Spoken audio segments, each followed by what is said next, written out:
오늘은 어린이 주일입니다.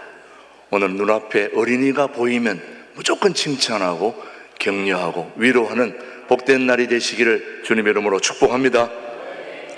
제가 오늘 무척 긴장되는 것은 지난주에 이어서 우리 손자 노아가 2층에서 설교를 듣고 있거든요. 딴 때는 긴장이 안 되는데 지난번에 우리 손자 노아가 하는 말이 할아버지 설교 잘했어, 딱 이렇게 얘기하더라고요. 또 제가 뭐 들은 게 있으니까 그런 얘기를 하겠죠. 아무튼 지금도 무척 신경이 쓰이고 있습니다만은 여러분 기도해 주시기 바랍니다. 우리 손자 노아가 할아버지의 설교를 듣고 자신의 인생을 새롭게 잘 할 수 있도록 기도해 주시기 바랍니다. 예수님은 저기 뭐라고 얘기하잖아. 오케이. 저렇게 반응하는 어린이가 참 귀한 어린이입니다. 예수님은 2000년을 앞서 가신 분이에요. 오늘 우리가 관심을 갖고 있는 모든 것에 대해서 이미 2000년 전에 다 예견하시고 얘기하셨던 분이 바로 우리 예수님이십니다.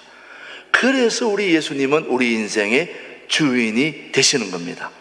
예수님의 제자들 함께 모여 있을 때에 서로 대화하는 것들을 예수님이 들어보니까 과간이에요. 그 내용들을 예수님이 듣고 보니까 무슨 얘기를 하고 있나 봤더니 누가 더 큰 자냐? 네가 더 크냐? 내가 더 크냐? 그런 큰 자에 대한 이야기들을 주고받는 걸 예수님이 들으시면서 하시는 말씀이, 그때에 예수님이 어린아이 한 명을 데리고 와서 요즘 말로 말하면 시청각 설교를 하신 거예요. 참 예수님이 지혜로운 분이에요. 요즘 어린아이들 영상을 보여주지 않으면 아이들 집중이 안 됩니다. 말이 통하지 않습니다. 시청각 설교가 중요하죠. 벌써 2000년 전에 예수님은 어린아이 한 명을 데리고 와서 그 앞에 세워놓고 하는 말이, 이 어린아이와 같은 아이가 되지 않으면 결단코 천국에 들어갈 수 없다 하시면서 주님이 말씀을 하시면서 어린아이에 대한 교훈을 주셨는데, 정말 그런지 마태복음 18장 3절 한번 보겠습니다. 시작. 이르시되 진실로 너희에게 이르노니 너희가 돌이켜 어린아이들과 같이 되지 아니하면 결단코 천국에 들어가지 못하리라. 누구와 같이 되지 않으면 어린아이들.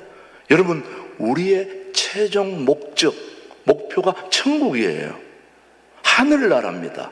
그런데 그 하늘나라에 누구와 같이 되지 않으면, 어린아이와 같이 되지 않으면 천국 못 간다는 거죠. 어마어마한 얘기를 지금 하고 있는 것입니다. 자, 여러분, 누가 큰 자냐? 큰 자는 바로 어린아이가 되어야 된다는 말입니다. 자, 다시 말씀드리면 우리 한국 문화권에서는 큰 분을 가리켜서 어른이라고 그렇게 부르지요. 어르신네, 어디 가십니까? 어르신네 식사는 하셨습니까? 이렇게 어르신네라고 부르는데, 그 어르신네라는 말을 가지고 오늘 본문을 한국식으로 표현하면 이렇게 됩니다. 어른이 되려면 먼저 어린아이가 되어야 된다. 성경은 분명하게 어린아이의 유치함, 어린아이의 나약함, 어린아이의 흔들림에 대해서 적지 않은 경고와 또 여러 가지 얘기를 했습니다만은, 그럼에도 불구하고 예수님은 우리가 어린아이에게서 배울 것이 있다는 얘기죠. 여러분, 어린이에게 뭐 할 게 있다고요? 배울 게 있다는 겁니다. 우리가 어린아이라고 업신여기거나 또 소홀하게 여기거나 그랬다가는 큰 코를 다칩니다. 천국 못 들어가요. 우리가 어린아이에게서 배울 소중한 교훈이 오늘 무엇인지 세 가지를 살피려고 합니다. 여러분, 오늘 어린이 주일을 맞이해서 오늘 오후 설교에는 우리가 지난 해에는 유치부 담당 목사님으로부터 오후 설교를 들었고, 오늘은 어린이날을 맞이해서 아동부를 담당하고 있는 우리 최가희 전도사님을 통해서 요즘 아동부는 어떤 생각을 갖고 있는지, 요즘 아동부는 어떻게 반응하고 있는지 좀 그런 이야기를 들으려고 합니다. 우리도 전도사님을 통해서 아이들에 대한 것을 배워야 되겠죠? 그러려면 오후 예배에 참여해야 됩니다. 자, 우리가 어린아이에 대한 특성을 세 가지로 나누는데 첫 번째 무엇을 배워야 될지, 자, 첫 번째는 바로 어린아이들에게서 신뢰성을 배워야 됩니다. 뭘 배워야 된다고요? 신뢰성. 종종 어른들이 어린아이들에게 주의시키는 말 하나가 있죠. 야, 사람들 다 믿으면 안 돼. 큰일 난다. 사람들 다 믿으면 안 돼. 다 믿지 말라. 근데 어른들은 다 믿지 못하는데 어린아이들은 뭐합니까? 잘 믿습니다. 어른들은 일방적으로 자기의 상처받은 배반당한 그런 배신의 그런 또 트라우마가 있기 때문에 사람들을 믿지 않습니다. 누가 뭐라고 그래도 아니야 그렇지 않아. 그런데 어린아이들은 다 믿어버리는 겁니다. 자, 그래서 여러분, 사람들이 자기의 배반당한 경험과 그런 지나온 과거들 때문에 사람들을 믿지 못하기 때문에 결과적으로 이런 믿지 못함으로 인하여 하나님도 신뢰하기가 어렵다는 게 문제인 것입니다. 상처당한 것 때문에 자기가 못 믿는 건 괜찮지만 하나님까지도 못 믿는다면 그거는 큰일이죠. 그러나 성경은 믿음 없이는 우리가 결코 구원받을 수 없음을, 또 천국에 들어갈 수도 없다고 가르치고 있는 것입니다. 그래서 하나님을 믿는 것을 우리가 누구에게서 배워야 되느냐고 예수님이 가르쳐 주셨습니까? 어린아이에게서 배워야 된다. 누구에게서 배워야 된다고요? 어린아이에게서. 여러분, 어린이는 얼마나 잘 믿습니까? 그들은 친구도 믿고 이웃도 믿고 선생님도 믿고 하나님도 믿습니다. 어렸을 때 믿음을 갖지 못하면 어른이 되어서 더욱 믿음을 갖기가 어렵다는 게 통계학적 진리입니다. 그래서 믿음은 유치부 때부터 잘 가르쳐야 되는 겁니다. 아동부, 유치부, 중고등부, 청년부, 젊었을 때 하나님을 향한 믿음이 견고해지면 어른이 돼서도 흔들림이 없다는 말씀이죠. 사랑하는 교우 여러분, 사실 우리의 인생은 믿지 못할 여러 배신의 경험으로 가득 차 있는 것도 사실입니다. 그럼에도 불구하고 믿음을 포기한다면 우리는 결코 창조적인 인생을 살 수가 없기에 여러분들은 어떤 배신을 또 어떤 어려움을 당했더라도 믿음만은 포기할 수 있지 않게 되기를 주님의 이름으로 축복합니다. 믿음은 꼭 가질 수 있게 되기를 바랍니다. 수학의 공식은 믿음으로부터 출발합니다. 우리 여러분, 저도 수학을 엄청 싫어합니다만은 수학이 제대로 되려면 믿음이 따라야 됩니다. 다시 말하면 믿음의 명제, 전제를 수용하지 않고는 수학의 공식이 풀릴 수가 없습니다. 과학자가 자기의 실험이나 탐구의 결과를 믿지 못한다면 그 결과 탐구 삶이 진행될 수 있겠습니까? 사업자가 자기가 착수하는 사업의 결과를 믿을 수 없다면 어떻게 의욕적인 사업을 할 수 있겠습니까? 정치가가 자신의 선출을 믿지 못한다면 정치에 투신할 수가 없습니다. 지난 총선을 여러분 살펴봤지만은 분명히 안 될 것 같은데도 본인은 된다고 열심히 하잖아요. 그런 확신과 뭐가 있어야 안 되더라도 다음에 또 할 수 있는 겁니다. 교육가가 자기의 교육을 통하여 학생들의 배움과 진보의 학문의 진보가 이루어진다는 것을 믿을 수 없다면 교육이 가능하겠느냐 이거예요. 의사가 자기의 진단과 진료를 믿을 수 없다면 그 치료가 가능하겠냐 이 말입니다. 하나님과의 관계의 기초도 바로 믿음이 중요한 것입니다. 그래서 오늘 히브리서 11장 16절은 말합니다. 시작. 믿음이 없이는 하나님을 기쁘시게 하지 못하나니 하나님께 나아가는 자는 반드시 그가 계신 것과 또한 그가 자기를 찾는 자들에게 상 주시는 이심을 믿어야 할지니라. 믿음이 없이는 하나님을 기쁘시게 할 수 없다는 거예요. 우리는 하나님을 기쁘시기 위해 태어난 존재입니다. 하나님을 기쁘시게 하려면 반드시 필요한 게 뭐라고요? 믿음입니다. 그 믿음을 여러분이 꼭 가지게 되기를 축복합니다. 요한복음 1장 12절도 계속 강조합니다. 시작. 영접하는 자, 곧 그 이름을 믿는 자들에게는 하나님의 자녀가 되는 권세를 주셨다. 그 이름을 뭐하는 자? 믿는 자. 믿는 자들에게는 하나님의 자녀가 되는 권세를 주셨다. 그러니까 우리가 믿음을 배워야 되는데 그 믿음을 누구에게서 배운다고요? 어린아이에게서. 그 어린아이에게서 배워야 할 가장 중요한 첫 번째는 신뢰성을 배워야 됩니다. 아이들이 친구도 믿고 어른도 믿고 선생님도 믿고 이웃도 믿고 하나님도 믿고 하는 그 순수한 신뢰성을 우리 어른들이 아이들로부터 배워야 된다는 걸 오늘 어린이날을 통해서 여러분이 다시 한번 주지할 수 있게 되기를 바랍니다. 두 번째, 우리 어린아이들에게서 단순성을 배워야 됩니다. 무슨 성요? 단순한. 여러분, 단순성의 반대는 뭘까요? 복잡성입니다. 누가 복잡하냐? 어른들이 복잡해요. 어른들은 계산을 많이 해요. 그래, 어린이들은 계산하지 않습니다. 계산하지 않으니까 믿어요. 계산하면 믿질 않습니다. 유괴범들이 어른입니까? 아이들입니까? 아이들입니다. 어른들은 따라오라고 그래도 내가 왜 너를 따라가? 이렇게 얘기하지만 애들은 맛있는 거 주면 얼른 따라가거든요. 아이들은 순수하고 믿기 때문에. 그래서 여러분, 금세기 영성운동의 큰 스승인 리차드 포스트는 이렇게 얘기했습니다. 단순성이야말로 하나님 백성의 트레이드 마크다. 우리 믿음의 백성들은 하나님을 그냥 계산하지 않고 믿는 거예요. 계산하면 안 됩니다. 단순성의 두 가지 표현은 솔직함과 만족함입니다. 단순성은 솔직함입니다. 한마디로 말하면 단순한 사람은 투명해요.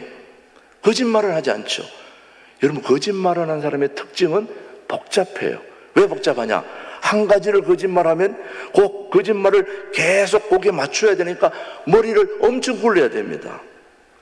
이렇게 굴렸다가 저렇게 굴렸다가 또 한 얘기에 또 굴렸다가 또 굴렸다가 계속 굴리고 다니는 거예요. 그런 사람이 거짓말하는 자예요. 복잡하잖아요.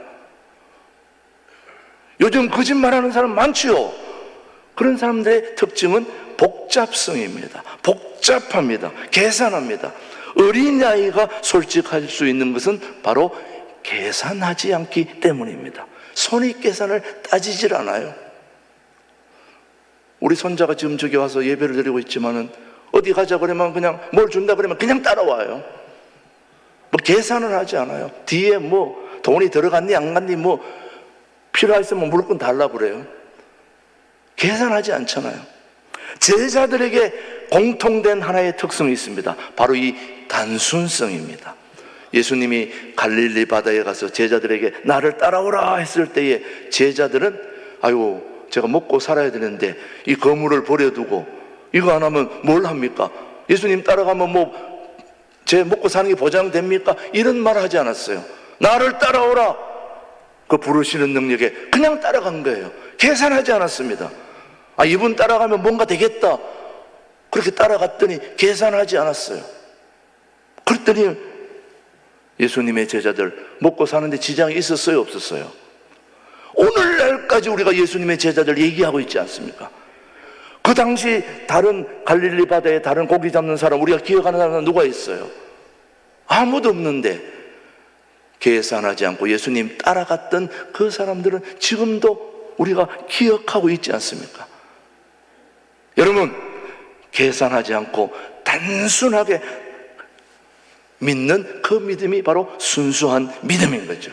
이런 단순함이 세상을 감동시키는 힘이 된다는 얘기예요. 계산해가지고는 절대 다른 사람을 감동시킬 수가 없습니다. 저도 김진홍 목사님 43년 전에 가서 만났을 때에 빚져가지고 돈 한 푼 죽 먹어가면서 그때 같이 일했잖아요. 제가 그때 다른 데 가서 노가다나 다른 거 했으면 돈도 꽤 많이 벌었을 텐데 그런 계산하지 않고 따라다니다가 여기까지 왔어요, 제가. 여러분, 큰 교회에 이력서 넣는 것만 수백 통이 들어와요. 저는 지금까지 이력서 한 통 없이 여기까지 왔어요. 계산하지 않고 여기까지 온 거예요. 이력서가 무슨 이력서가 필요하나? 내가 지금까지 살아온 게 다 이력서인데, 이력인데. 여러분, 계산하지 않는 삶이 사람들을 감동시키는 것이고 역사를 창조하는 거예요. 계산하면 안 되는 것입니다. 여러분, 단순성의 또 하나의 표현은 만족함입니다. 만족함. 단순한 사람은 단순한 것으로 만족합니다. 어린이들을 보세요. 별것 아닌 거 가지고 하루 종일 놀아요. 예. 제가 손자 노아를 자꾸 얘기해서 죄송합니다만 우리 손자가 지금 장난감이 많아요. 제가 생각하면 너무 많아. 그런데도 또 다른 걸 찾아요. 제가 해외에서 목회할 때에 그 섬지방의 아이들은 여행 오신 분이 콜라 한 잔 먹고 던져버린 그 콜라병 하나 가지고 아침 새벽부터 저녁까지 그거 던지고 놀고 있어요. 그래도 그 얼굴에 얼마나 행복하고 기쁘고 즐겁고 깔깔거리고 그 콜라병을 이리 던졌다 저리 던졌다. 요즘 아이들은 막 공룡 이만한 거 사줘도 또 이만한 거 원하고 또 저거 원하고 또 자동차고 또 오망이 다 줘도 만족하지 않아요, 우리 아이들. 여러분, 만족은 뭘 많이 찾는 데 있는 게 아닌 것입니다. 단순하면 만족함이 있는 거예요. 단순해야 됩니다. 오늘 우리가 신앙 하나 가지고 있는 것만 해도 우리 예수 그리스도를 믿는 이 믿음 하나만 가지고도 우리는 엄청난 축복을 받은 거예요. 하늘나라가 우리 것이 되었잖아요. 뭘 더 원하세요? 뭘? 여러분, 뭘 더 원하세요? 천국 안 되는데 영원한 하나님 나라가 우리 것인데 뭘 원하시냐고요. 지나치게 결과 중심적이고 목적 지향적인 오늘의 가치관은 현대인들에게서 이 단순한 행복을 빼앗아 가버렸다는 거죠. 여러분, 여러분 잘 생각해 보세요. 행복하신지. 옛날에 아무것도 없었는데도 행복했잖아요. 근데 왜 이렇게 많이 가졌는데도 불행하냐고요. 더 찾고자 하냐고요. 어떤 수도사 지망생이 산 위 높은 곳에 수도원을 찾아 올라와서 큰 스승님 앞에 엎드려 절하면서 진리를 배우겠다고 얘기를 하니까 큰 스승님이 그런 말씀을 하셨어요. 야, 너 지금까지 이 산 위에 오르는 동안 무엇을 보고 왔느냐 물으니까 그 진리를 배우겠다고 하는 제자가 하는 말이, 아이고 스승님, 제가 여기 저를 찾아 올라오느라고 정신이 없어가지고 올라오면서 아무것도 못 보고 정신없이 왔습니다. 그랬더니 그 큰 스승이 하는 말이, 야 이놈아, 이 산에 올라오면서 꽃몽울이 터지는 꽃들과 흐르는 시냇물과 이런 자연 속에서 그 지나오고 자연 속에서 주는 그런 것 하나 보지 못하고 어디서 네가 진리와 행복함을 찾겠느냐. 돌아가라 이놈아. 올라오면서 자연 속에서 주는 그 모든 것이 다 진리인데 뭘 여기 와도 더 찾냐 이 말이에요. 사랑하는 교회 여러분, 오늘 우리 예수님이 자신의 몸을 다 버려 우리를 위해 던지셨다면 우리는 그 예수님을 우리 인생의 주인으로 모시면 끝나는 거 아닙니까? 그거 하나만 족한 건데 뭘 더 원하냐 이 말이에요. 사실 우리 눈을 떠서 보면 모든 것이 감사하지 않습니까, 여러분? 사랑하는 교회 여러분, 이 단순성의 눈이 열려지게 되길 바라는 거죠. 열려지면 다 모든 것이 행복한 거예요. 안 열려지니까 모든 것이 불평, 불만 다 그렇지만, 여러분, 그래서 오늘 이 어린이날에 두 번째 어린이에게 배워야 될 소중한 진리는 단순성을 배워야 된다 이 말이죠. 신뢰성을 배워야 된다면 두 번째는 단순성, 또 하나 오늘 추가한다면 어린아이들에게서 개방성을 배워야 되는 것입니다. 제가 어린이날 설교하는 게 늘 똑같아요. 왜? 같을 수밖에 없죠. 어린아이들에게 배울 게 뭐가 있겠습니까? 신뢰성, 단순성, 개방성. 우리 어린아이들은 마음이 열려 있어요. 늘 호기심으로 가득 차 있어요. 할아버지 저게 뭐야? 우리 손자가 너무 묻는 바람에 할 말이 없어요. 이것도 묻고 저것도 묻고 묻는데 개방성, 열려 있으니까, 호기심이 많으니까 이것도 묻고 저것도 묻고. 열린 마음의 반대는 무엇입니까? 닫힌 마음입니다. 폐쇄성입니다. 더 이상 새로운 것에 대한 기대가 없는 것이죠. 다 그렇고 그런 것이라고 생각합니다. 대부분 어른들의, 성인들의 의식 구조가 그렇습니다. 그냥 이대로 지내다가 죽었으면 좋겠다. 꿈이 없고 기대가 없는 것이 문제가 많습니다. 그러나 어린아이들은 항상 호기심을 가지고, 천국은 이미 우리에게 주어진 것이지만은 기대를 가지고, 호기심을 가지고, 열린 마음으로 그렇게 천국을 향하여 여러분들의 발걸음이 하나하나 옮겨질 수 있게 되기를 축복합니다. 왜냐? 우리 천국은 이미 우리에게 주어진 것이지만 신비로운 곳이니까, 상상할 수 없는 기가 막힌 곳이니까 우리는 기대감을 가지고 있어야 된다는 말씀입니다. 그런데 우리 제자들이 누가 더 큰 자냐라고 물었을 때에 그런 관심에만 고정되어 있던 제자들에게 예수님은 9장 34절, 마가복음 9장 34절입니다. 한번 같이 보겠습니다. 시작. 그들이 잠잠하니 이는 길에서 서로 누가 크냐 하고 쟁론하였음이더라.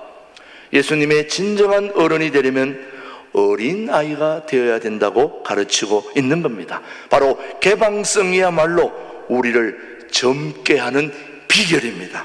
여러분, 우리가 꽤 연세가 들었다 하더라도 우리가 호기심을 가지고 개방성을 가지고 산다면 저와 여러분들은 청년인 것입니다. 여러분, 유대인 랍비 시드니 그린버그는 정신적인 청년과 정신적인 노인의 차이를 구별했습니다. 제가 작년에 이것을 말했는데 여러분이 그대로 기억하고 있는지 한번 보겠습니다. 자, 몇 가지를 한번 들어보십시오. 우리가 사람들을 믿는다면 청년이다. 그러나 사람들을 의심으로만 대한다면 노인이다. 여러분, 어떤 사람인지 한번 잘 비교해 보세요. 그러나 우리가 받기만을 기대한다면 우리는 노인이다. 그러나 주고자 한다면 청년이다. 전 여러분들이 청년이 되기를 바랍니다. 자, 여러분, 우리가 즐길 것을 즐길 줄 안다면 청년이다. 그러나 인생이 뜻대로 안 된다고 해서 꿈을 포기한다면 우리는 노인이다. 그러나 만일 우리가 예로부터 존재한, 다시 말하면 우리는 새로운 아이디어를 찾고 있다면 청년이다. 그러나 우리가 예로부터 존재한 편견에만 사로잡혀 있다면 노인이다. 우리가 아직도 성공을 위하여 일하고 있다면 청년이다. 그러나 공상만 일삼고 있다면 우리는 노인이다. 저는 청년들이 되기를 바랍니다. 우리가 매력적인 사람이 되려고 노력한다면 청년이다 이거예요. 그러나 더 이상 아름다움에 관심이 없다면 노인이다. 여러분, 좀 가꾸십시다. 좀 머리도 훅가시도 좀 올리고, 옷도 좀 가장 좋은 거 쫙 빼입고, 서로 상대방도 생각을 해야지. 보는 사람도. 나만 생각하면 어떡해. 그래서 참 오늘 너무 멋집니다. 좋습니다. 우리 신광두레교회 찾아오시는 분들이, 많은 분들이 유튜브 보고 오시는 분들이에요. 한결같이 얘기하는 게 유튜브에 목사님이 실제로 보니까 더 젊다는 거예요. 더 핸섬하고 더 멋지다는 거예요. 100% 다 믿지는 않지만은 기분은 좋지 않습니까, 여러분? 또 사실 그렇지 않습니까, 여러분? 비웃음은 건강에 도움이 안 됩니다, 여러분. 사랑하는 교회 여러분, 우리가 아직도 사랑을 찾고 있다면 청년이다. 그러나 우리가 고독을 떠나지 못한다면 우리는 노인이다. 인정하십니까? 우리가 아직도 행복을 추구한다면 청년이다. 그러나 우리가 대가를 지불하려 하지 않고 행복을 찾는다면 우리는 노인이다. 우리가 사랑을 주고받을 줄 안다면 우리는 청년이다. 그러나 우리가 사랑을 받기만을 기대한다면 우리는 노인이다. 자, 마지막으로 모든 것은 나의 성실성에 달려있다고 믿고 아직도 열심히 노력하고 있다면 우리는 청년이다. 그러나 그렇지 못하다면 우리는 노인이다. 저는 우리 신광들에게 1부, 2부 모든 우리 가족들이 청년으로서 이번 용천노회의 체육대회에 나가서 한번 젊음을 불태울 수 있게 되기를 주님의 이름으로 축복합니다. 하나님 아버지 감사합니다. 오늘 소중한 주일을 저희들에게 허락해 주시고 예수 그리스도를 우리 인생의 주인으로 모시고 어린이의 믿음, 단순성 그리고 개방성을 가지고 남은 인생을 영원한 청춘으로 아름다운 삶을 살아갈 수 있도록 인도하여 주옵소서. 예수님의 이름으로 기도드립니다. 아멘.